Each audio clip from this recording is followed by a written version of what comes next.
Our next paper is, we're going to have a bit of a treat here. We've got a substitute.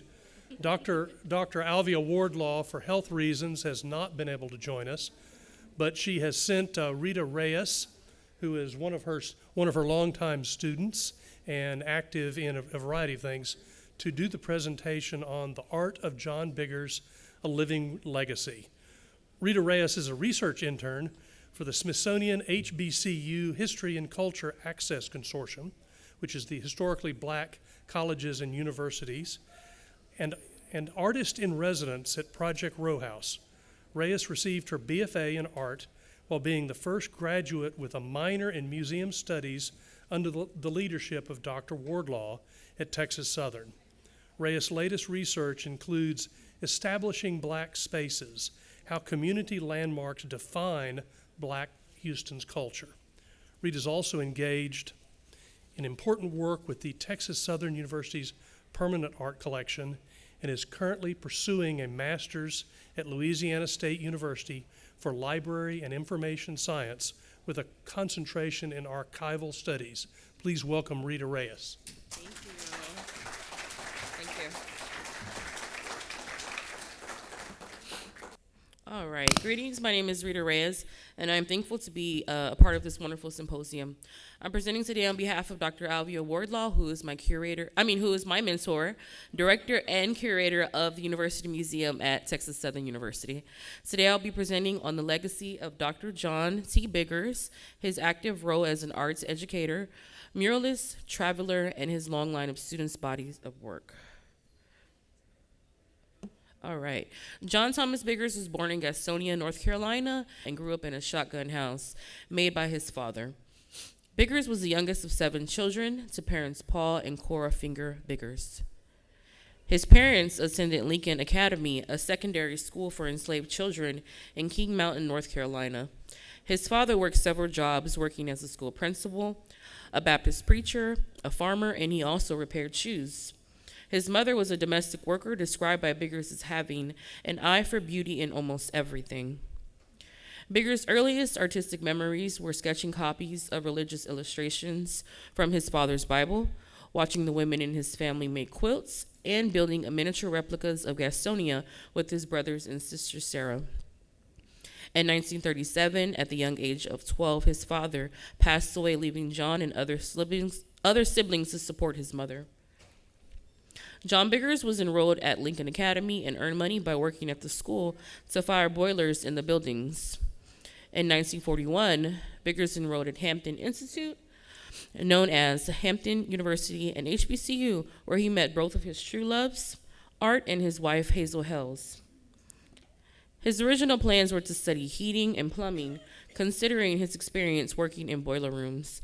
This all changed when he met psychologist, artist, and teacher Victor Lowenfeld at an art class at Hampton.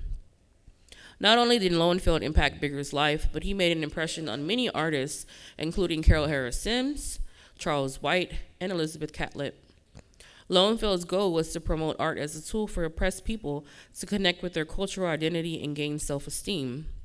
He also encouraged his students to record in their art the disappointments and joys of life in the Southern Black community.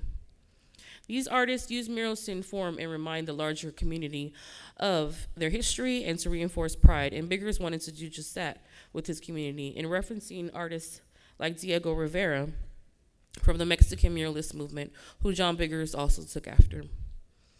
Biggers quotes, "I began to see art not primarily as an individual expression of talent, but as a responsibility to reflect the spirit and style of Negro people. It became an awesome responsibility to me, not as a fun thing at all." As a student at Hampton, he created 2 murals titled The Country Preacher, which shows the traditional preacher giving a sermon, and The Dying Soldier, depicting a soldier's death on the battlefield. In 1943, Biggers was a featured artist in the exhibit Young Negro Art in New York's Museum of Modern Art. Shortly after being drafted into the Navy, Biggers joined his mentor Lowenfeld, who had become head of the art department at Penn State University. During this time at Penn State, he worked on 2 murals, one titled Harvest Song, showing people celebrating the earth's fruitfulness, and Night of the Poor, illustrating the harshness and emotional effects of slavery. Biggers earned his bachelor's and master's degree in 1948 and also married Hazel Hells, which became Hazel Biggers, whom he had met at Hampton years earlier. In 1949, after teaching for a summer at Alabama State University, Biggers was contacted by Dr. O'Hara, the first president of the newly established Texas State University for Negroes in Houston, currently known as Texas Southern University, to establish the art department. Although Biggers took on the task to head the department, he still continued to work as a visual artist, accepting commissions for murals, created paintings, and he continued his travels. In 1950, Biggers wins the Purchase Prize for the painting The Cradle at the MFA in Houston and was unable to attend the ceremony for his winnings because then blacks could not attend only but on Mondays. Also in 1952, Biggers created Sleeping Boy for the 5th Southwestern exhibition, sponsored by the Dallas Museum of Fine Art. In fact, he also did win this prize, but because of racial segregation, he was unable to be awarded with the ceremony and was handed a check at the door. Years later, at the Dallas Museum of Fine Art, he returned for Black Art Ancestral Legacy, which was created by Dr. Alvia Wardlaw, and told his story, mentioning that he had not been in the museum since 1952 when they gave him his check at the door. Then the director of the MFA, James Chilman, used the moment to desegregate the MFA and was successful in allowing all, regardless of race, to attend the Museum of Fine Arts. Almost immediately, Biggers began the mural program, which is established in the Hannah Hall on the campus of Texas Southern University. This building hosted the first working classrooms for art majors, held on the 3rd floor, as well as home to the original one-of-a-kind 128 murals painted by students of the art department. The mural program was started by Dr. Biggers and still currently a part of the curriculum at TSU. We're going to go ahead and take a look at some of the murals. We're going to explore the themes, history, and the variety of styles. We have one mural here titled The History of the Negro in Education, which was created in 1952 by student artist Abe Washington. Washington's mural reflects the historical narrative of black education, spanning from slavery to the 1950s. At the far left, enslaved people are reading amidst scenes of white supremacist violence and the chaos of the Civil War. Towards the middle, you can see young black children are writing the words Emancipation Proclamation on a chalkboard beneath a small portrait of President Lincoln. To the right, Booker T. Washington stands tall beside text from the infamous 1895 Atlanta Compromise speech, where he urged his platform of vocational education and racial uplift within segregation. On the far right, long lines of black graduates enter a new world as we can see various black professionals at work. Edward Mills created this mural, and it details a nation in turmoil. This is untitled. Also, based on our research, we found it was created between mid-1970s. On the left side of the mural, the words injustice, inequality, and bigotry are scrawled with black power written just beneath. Faceless white figures drag a black woman who is holding a sign, while above, a mass of black people appearing to be protesting. Dr. Martin Luther King Jr. appears with his fists raised, overlapping with the policeman holding a nightstick and a German shepherd. In the middle of the mural, an unknown white man's face looms large. In the foreground, a man either lifts up or pulls down the American flag to reveal or conceal the ugly realities of racism. Like the Ku Klux Klan, chained black people appear in the sole of a man's shoe, one of whose hands is nailed to a crucifix. On the right side of the mural, a black man extends his arm with a scale in his hand, and a black boy holds a torch. Above them, the ghostly figures of John F. Kennedy and Robert F. Kennedy fade into the background. A small portrait of Stokely Carmichael and Kwame Ture breaks through the American flag. Mills' mural reflects the radical period of his youth. He attended Texas Southern University during the late 1960s and 70s, but during the heights of the Civil Rights era and Black Power movement, which reflected his mural's themes. Here we have themes of Texas life and rural life, which are also included in some of the student artists.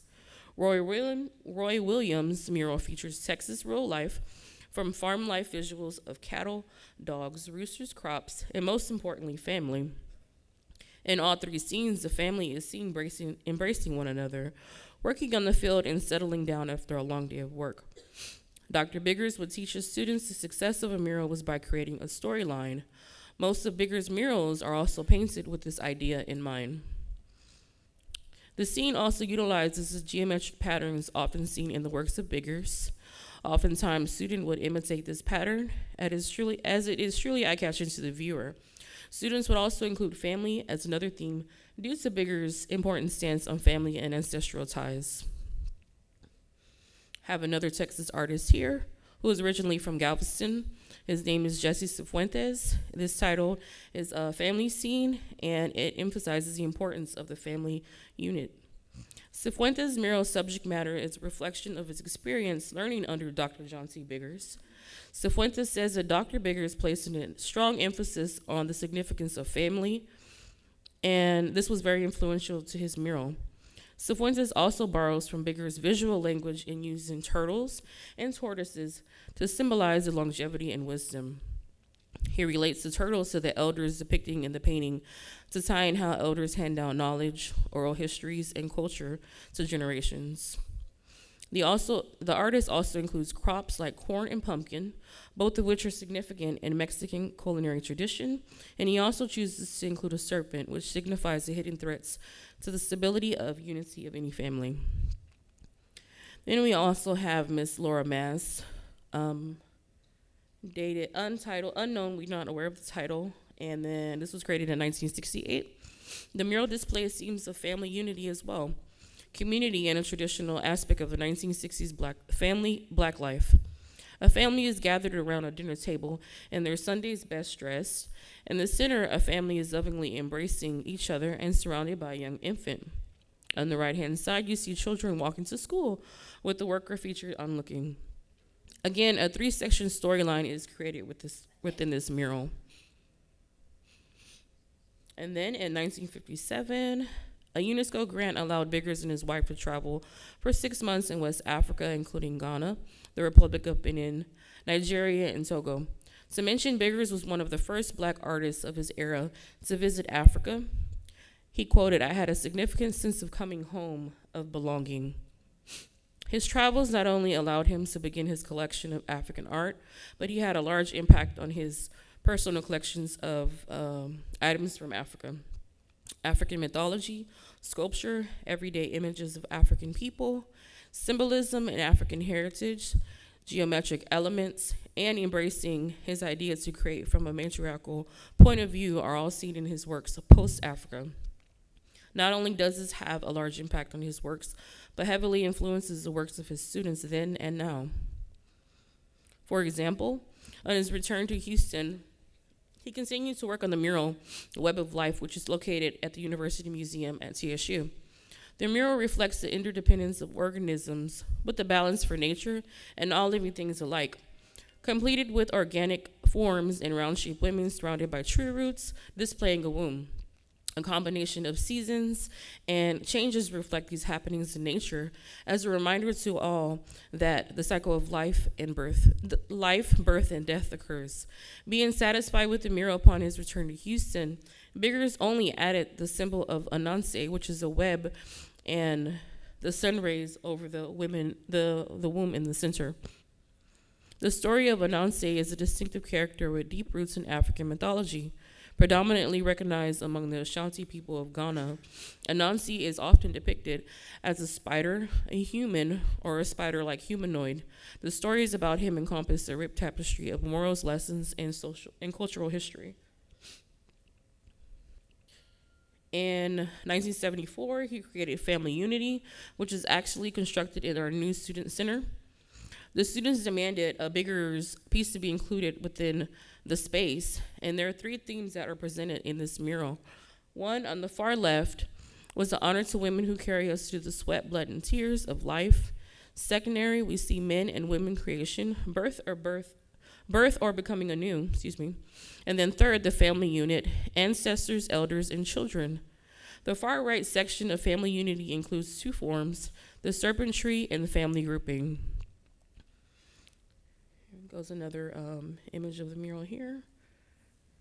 And then it's also very important that we mention Carol Harris Sims, who joined Biggers in establishing the art department at TSU, which currently and then was a rigorous curriculum created at TSU, not only requiring students to create murals, but we also have to create terracottas, weavings, printmaking, drawings, and paintings. Sims headed their ceramic classes, which resulted in a large collection of terracottas as a part of the permanent collection. The terracottas were influenced by trips taken to Africa, and as you see here, this is the way Sims and Biggers also saw them when they were in Africa. They were first seen in clusters, and so when you're entering the John Biggers Art Building, you also see them here placed in clusters, and they've been here since the 1960s in the same format and haven't been touched. Themes of motherhood and family were often featured due to the teachings of Dr. Biggers and his importance on highlighting women and family structures. And then here in these 3 terracottas, you can see the featured of motherhood, with the mother embracing the child. You have all 3 murals here with those themes included. And then also, students were also influenced to include spiral motifs to embellish their works. And on the head sculptures in this area here, they're called embellished toppers to mimic African royalty, and often Biggers and Carol Harris Sims would influence the students to create these little spirals on the tops of the heads to mimic African royalty. And looking forward to the future, at TSU, we're always looking for ways to sustain the 128 murals. Our terracottas, the permanent collection in murals created by Dr. John Biggers and his students.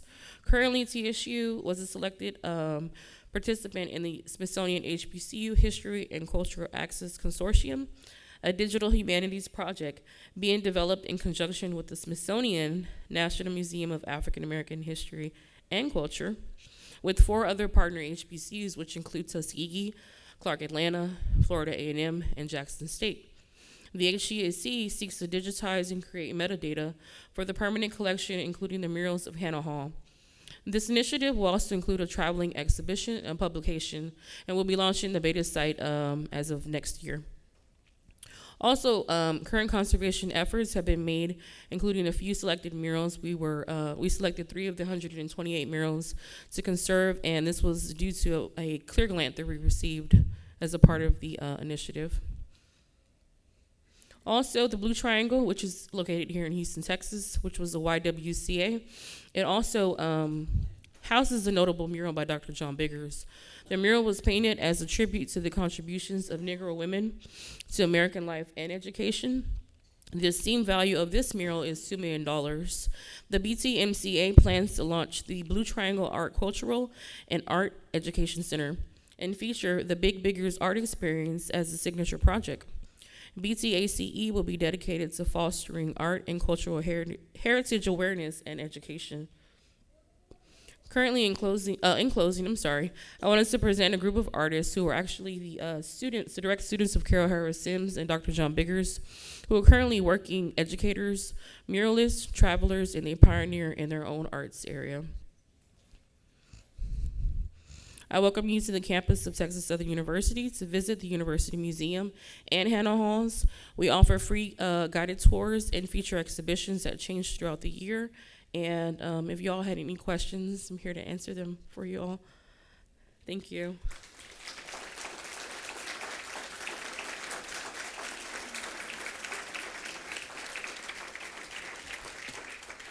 Thank you. We've got a few minutes for questions. If anybody has any questions about Dr. Biggers and his extraordinary work in Houston. All right. Oh, there's one in the back. Thank you. How do we contact, or who do we contact about guided tours? For the guided tours, you would just, from the CSU website, through the University Museum, you'll just contact the main website, or you can actually call and we'll set up a guided tour for y'all. We usually do them every week. We host students, collectives, curators from all across the nation, and internationally. We also have international artists who come and view the murals. It's kind of like a hidden gem on campus. How many of y'all have seen the murals on campus of TSU? See? So I welcome you all to our campus. We're open every day with the exception of Friday and Sundays from 10 to 2 p.m. And it's a very treat to see. Like, it's 3 levels of full murals, 128 murals, and it's just really a treat and a sight to see unknown artists from Texas that have not yet been discovered. Yes, sir. There's a Biggers mural at U of H downtown too. It's huge. The mural you talked about. So in U of H downtown, it's a little bit hard to get to, but it's worth going to. Yeah, like I always say, they're hidden gems. Like, you have to find them and know where they're located. I think with this program with the HBCU that we're in, we're really trying to visualize and make them available online, and also so that people can be aware of the Biggers art as well as the students' art that are reflected on campus. Downtown, U of H downtown is on the public art website for you too, so you can see it there. Yeah. Or you can make the light rail. Yeah, you're right. I think there was one question. Is any of this viewable on Sunday? No, we're actually closed Fridays and Sundays. Yeah. What's today, Saturday? You might be traveling home, right? Well, I mean, if you're not back in town, or by the end of the year, as of January, we'll be launching the beta site, which will have a digitized image of the 128 murals online, and so that you can have the view of the murals as if they were in front of you, but also you can learn more information about the artists and the themes that we're able to find research on. All right, thank you. Thank you. Thank you.